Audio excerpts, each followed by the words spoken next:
大家好，我係小林。上集同大家分享咗圓山大飯店觀光框71星宇航空主題店，響車上欣賞煙花，去饒河街夜市。台北4日快閃遊一眨眼就嚟到第3日，都唔知點解時間會突然過得咁快。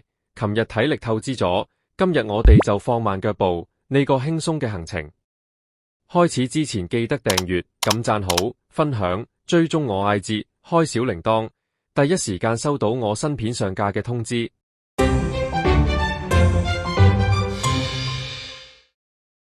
我哋先響酒店食早餐，之後搭酒店接駁車去今日嘅第一站艋舺龍山寺。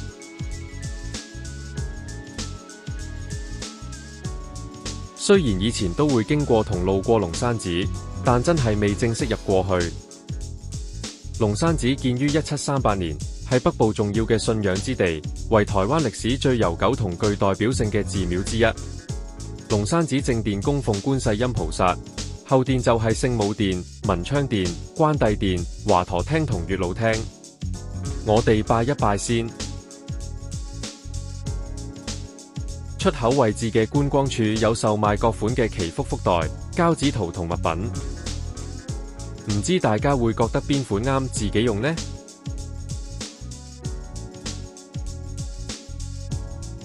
行過2條街就嚟到今日嘅第2站剝皮寮歷史街區。街區內保存咗完整嘅清代街型同傳統店屋，擁有獨特歷史文化同建築特色。由於朋友未嚟過，所以今次係我同林媽第2次嚟。有啲觀眾可能會估到點解會再嚟呢度。今次冇入去內街，如果有興趣可以睇返我之前呢條影片。之後第3站係大家都好熟悉嘅台北地下街。無論外面暴曬定落雨都唔怕嘅地方。呢間中醬嘅蔥抓餅非常好食，我哋每次嚟都會去食。不過我哋食完早餐仲好飽，唯有買住幾杯豆漿幫襯下先。中醬蔥抓餅，記得等我哋下次再嚟。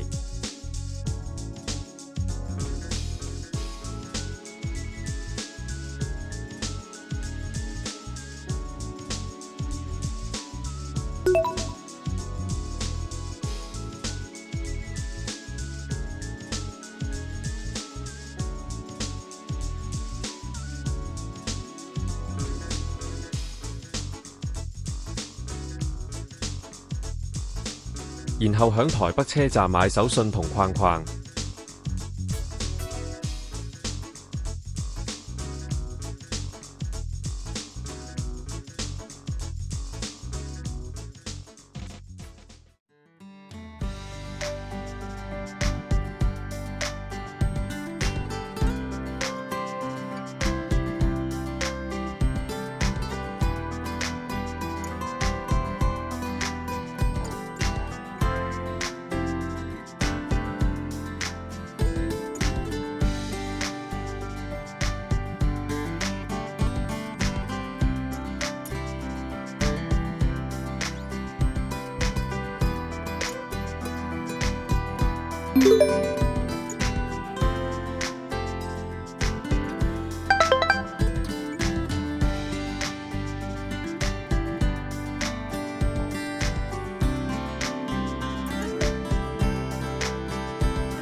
我哋將啲手信拎返去酒店之後，再出過嚟台北車站。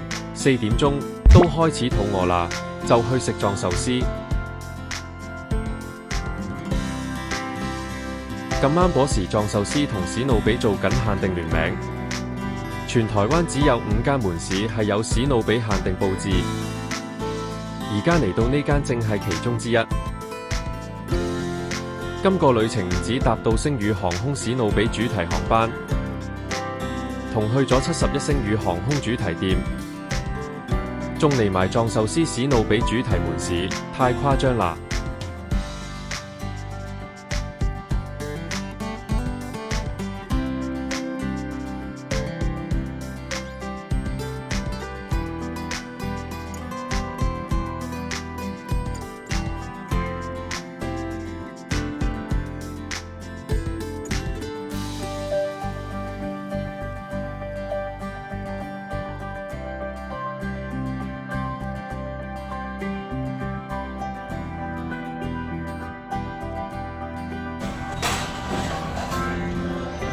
即將送達，您的餐點即將送達。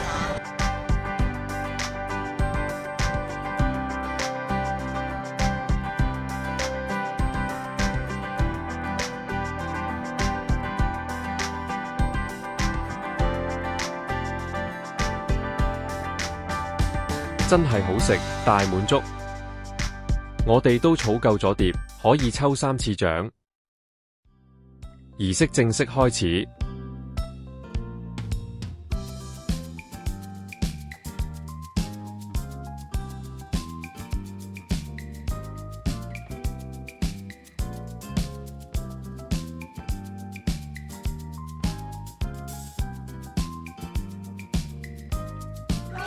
竟然一嘢就抽中咗，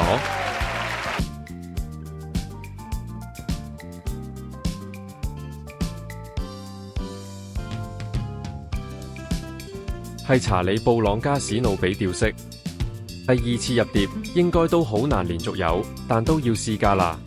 都估到係咁，而且第3次都唔中，算啦。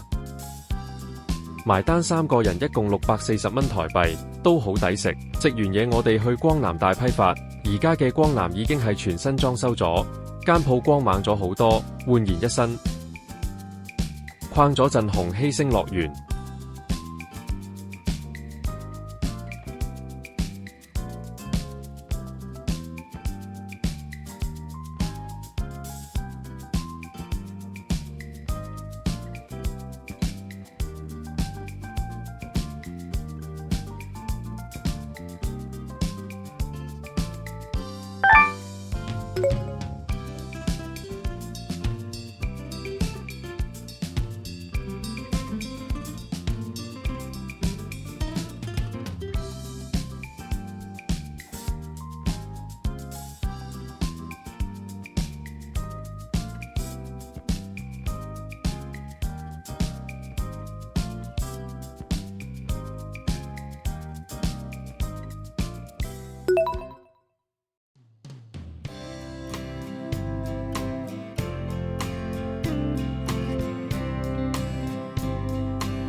我哋又嚟到中山地下街，去客製化悠遊卡。前2日嚟到嗰陣部做卡機話過咗11至8冇得做，今次應該可以啦啩。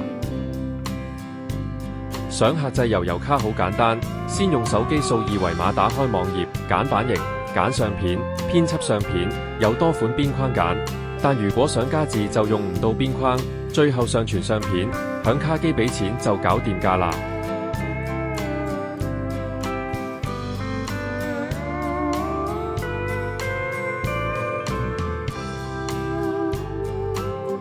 A few moments later，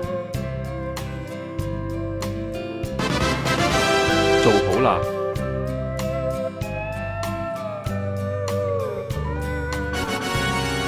呢張就係我獨一無二嘅悠遊卡，正啊！色水雖然淺色咗差少少，不過起碼係獨有，我鍾意啊！卡機收費每張399蚊台幣，有興趣就嚟啦！晚飯時間我哋去咗位於台北車站凱撒地下街嘅花越南拉麵。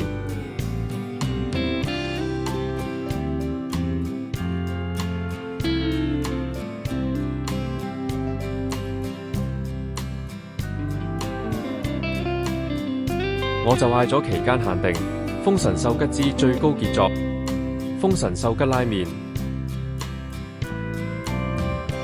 雞高湯湯底，配有4片雞胸叉燒、粗卷，另有辣味牛棚絲。林媽同朋友就嗌咗大蒜豚骨拉麵。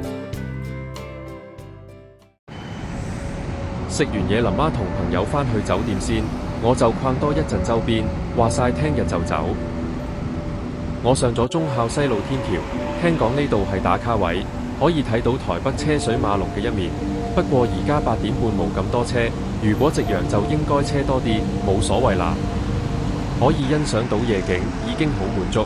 另一面係忠孝東路，放心，今次冇走九片，只係望到夜晚嘅台北101。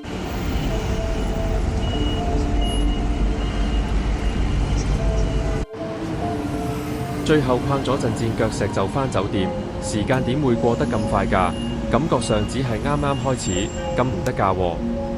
今日分享到呢度，多謝收睇，最後一日都會有片睇㗎，希望大家鍾意同繼續留意下集，可以支持一下小弟，訂閱我，撳一撳讚好，分享，追蹤我 IG 同開啟小鈴鐺，第一時間收到我新片上架嘅通知，下集再見。